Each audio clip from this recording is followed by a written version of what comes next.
आपका पढ़ने का मन नहीं हो रहा है या फिर आप भी बच्चे हो, आप खुद भी क्लास 5th में हो और भी किसी काम में बिजी हो, तो आप बस लीड लगाइए और स्टोरी की तरह जैसे ये जिस फॉर्म में एनसीईआरटी लिखी है बस इसे सुनते जाइए। तो चलिए स्टार्ट करते हैं। क्लास 5th बीच बीच बीच।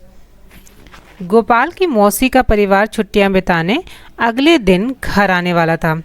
तरह तरह का खाना बनेगा और सब बच्चे खूब खेलेंगे। यह सोचकर गोपाल बहुत खुश था। इतने में माँ ने आवाज लगाई, गोपाल। माँ ने,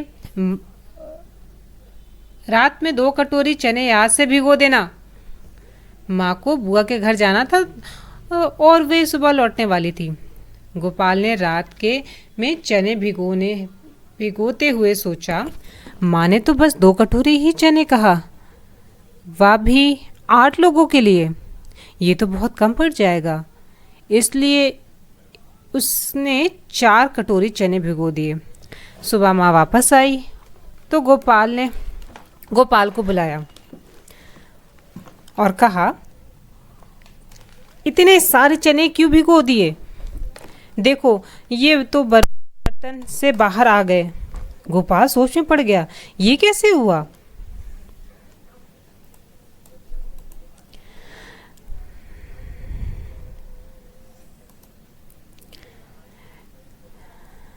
माँ ने कहा, चलो अच्छा ही हुआ तुमने इतने चने भिगो दिए। अब मैं आधे चने अंकुरित करके बुआ के लिए भिजवा दूंगी। डॉक्टर ने बुआ को अंकुरित खाने की सलाह दी है। माँ ने अंकुरित करने के लिए भीगे हुए चने एक गीले कपड़े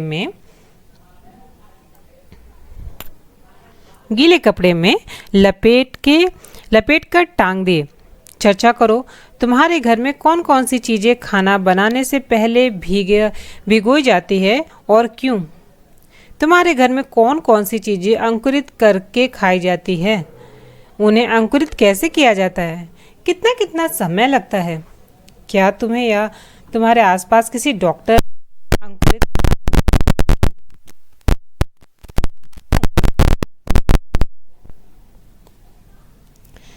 करके याद है? कक्षा 4 में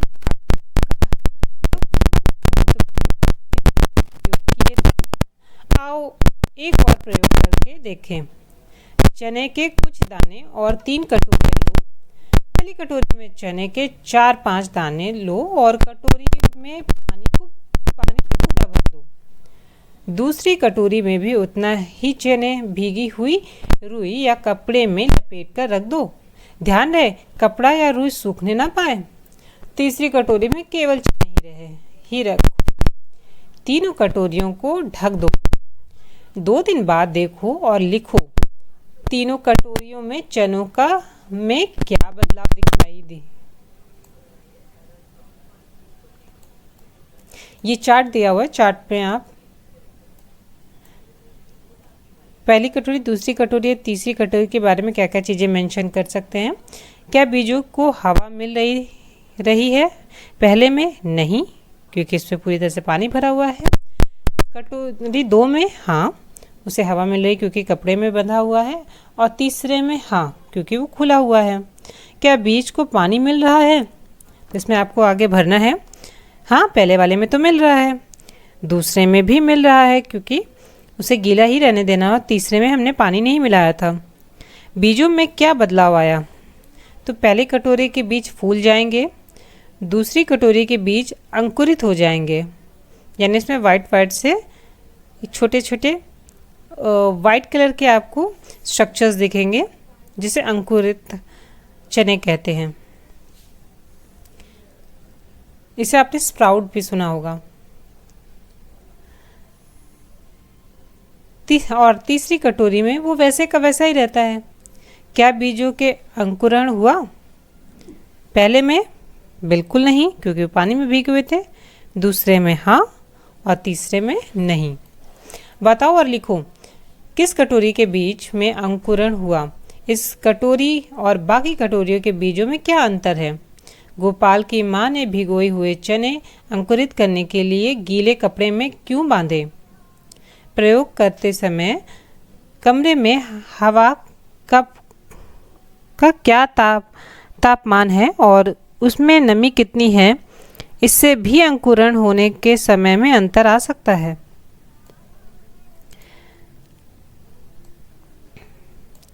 साबुत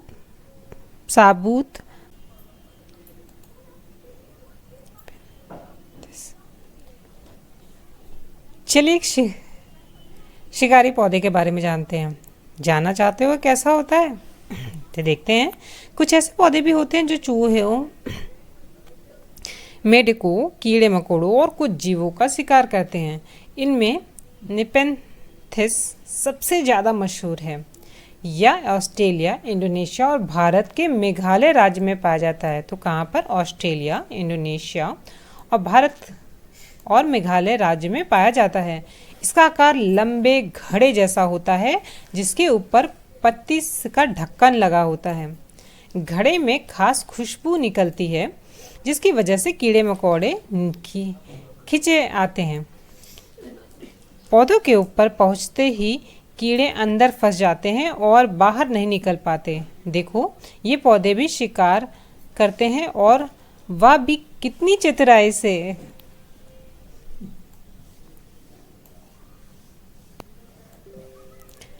कितने सारे बीज, तुम कितने तरह के बीज इकट्ठे कर सकते हो? सोचो, तुम्हें ये बीज कहाँ से मिलेंगे? सारी कक्षा मिलकर तरह तरह के बीजों को इकट्ठा करें। हो गए ना बहुत सारे बीज। इन बीजों को ध्यान से देखो। बीजों के रंग, उनके आकार, गोल या चपटा, ऊपरी सतह खुरदरी या मुलायम। दी गई तालिका एक चार्ट पर बनाओ और पूरी कक्षा के बच्चे मिलकर उसे भरो। बीज का नाम क्या है? राजमा। रंग भूरा। आकार चित्र बनाओ, ये है इसका आकार। ऊपरी सतह मुलायम। सोचो, क्या इस सूची में सौंफ और जीरा भी है? इकट्ठे किए गए बीजों में से सबसे छोटा और सबसे बड़ा बीज कौन सा है? समूह बनाओ और लिखो। क्या क्या चीज़ें लिखनी है? जो बीज मसालों के रूप में इस्तेमाल होते हैं, जो सब्जी के बीज हैं, जो फलों में इकट्ठा किए गए हैं। घ, जो हल्के हैं, फूंक मारकर पता कर सकते हो। ड, जो चपटे हैं। और समूह भी बनाओ। कितने समूह बनाएं? क्या तुम बीजों से खेलने वाला कोई खेल जानते हो? अपने साथियों से बात करो।